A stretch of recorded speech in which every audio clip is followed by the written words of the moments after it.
Hello hello hello hello വളച്ചു കെട്ടില്ലാതെ കാര്യം പറയാം. ഈ ന്യൂഡ് ഫോട്ടോഷൂട്ട് സെക്സ് എന്ന് പറയുന്നത് തന്നെ പറഞ്ഞോളൂ, ധൈര്യത്തിൽ പറഞ്ഞോളൂ. സ്ത്രീയുടെ ശരീരത്തെയും അവളുടെ സ്ത്രീത്വത്തെയും വിറ്റ് കാശാക്കുന്ന ഒരു കോൺസെപ്റ്റിലല്ലേ ഹണി അന്ന് സപ്പോർട്ട് ചെയ്തത് എന്ന് ഞാൻ ചോദിച്ച ഹണി എന്റെ ഭഗവതി, ഇവന്റെ ഷേപ്പ് മാറാതെ നീ നോക്കിക്കോണേ. എന്റെ ശരീരമാണ് ഞാൻ അവിടെ പ്രദർശിപ്പിച്ചിരിക്കുന്നത്. ഇങ്ങനത്തെ ഒരു ചോദ്യം ഇയാൾ ചോദിച്ചെന്ന് വെച്ചിട്ട് ഞാൻ എങ്ങനെയാണ് സ്ത്രീത്വത്തെ വിറ്റ് കാശ് മേടിക്കുന്നതാകുന്നത്? ഞാൻ കാണിച്ചിരിക്കുന്നത് എന്റെ ശരീരത്തെയാണ്.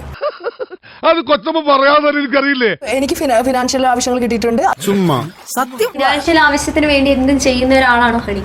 കവി തല്ലുവാങ്ങിയിട്ടേ പോകുന്ന തോന്നുന്നു. എനിക്ക് ഫിനാൻഷ്യൽ ആവശ്യം ഉണ്ടെങ്കിൽ ഇയാൾ കൊണ്ടു തരത്തൊന്നുമില്ലല്ലോ. കൊണ്ടുതരുമോ? വല്ല കാര്യമുണ്ടോ? എന്തിനാണ് ഇങ്ങനെ ഇല്ലാന്ന് നടക്കണേ? ഞങ്ങൾക്ക് ആർക്കും എല്ലാരും കൊണ്ടുതന്നിട്ടല്ല. നമ്മള് മാന്യമായിട്ട് പണിയെടുത്തിട്ട് തന്നെയാണ് ജീവിക്കുന്നത്. നീ ഇപ്പൊ ഇവിടെ ഇരിക്കുന്ന എല്ലാ ആണുങ്ങളെ സെക്ഷലായിട്ട് ഇംപ്രസ് ചെയ്യാനാണ് നിങ്ങൾ ഇരിക്കണമെന്ന് ഞാൻ പറഞ്ഞാലും ഇതിനാണ് അവനവൻ പാരാന്ന് പറയുന്നത്. അതേപോലെ തന്നെ മാന്യമായിട്ടുള്ള മോഡലിംഗ് ആണ്. അതിനുശേഷം ഞാൻ റോഡിലെ തുണിയില നടന്ന നിങ്ങൾ കണ്ടിട്ടില്ലല്ലോ. അവമാനിക്കരുത്. ഞാൻ നല്ലൊരു കുടുംബത്തിൽ പറഞ്ഞവനാണ്. നീ നല്ല കുടുംബത്തിൽ പറഞ്ഞു, ഞാൻ പിന്നെ മറ്റേ കുടുംബത്തിൽ പറഞ്ഞാണല്ലോ. കണ്ടിട്ടുണ്ടോ? റോഡിലാരും തുണിയിലാണ് നടക്കുന്നത്. അതൊരു ഫോട്ടോഷൂട്ടാണ് കുട്ടി. ഞാൻ അത്രയും കടന്ന് ചിന്തിച്ചില്ല. ചിന്തിക്കണം. എല്ലാ ക്യാമറാമാൻമാരെയും സന്തോഷിപ്പിച്ചുകൊണ്ടാണോ ഈ ന്യൂഡ് ഷൂട്ട് എന്ന് പറയുന്ന കാര്യം? ഒരുമാതിരി പെണ്ണുങ്ങളുടെ പോലെ രണ്ടും കൽപ്പിച്ച് അവളെ ഇറങ്ങിയിരിക്കുക. നിങ്ങൾ ഒരു ന്യൂഡ് ഫോട്ടോഷൂട്ട് നേരിട്ട് കണ്ടിട്ടുണ്ടോ? ഞാൻ കണ്ടിട്ടില്ല. ബെസ്റ്റ്.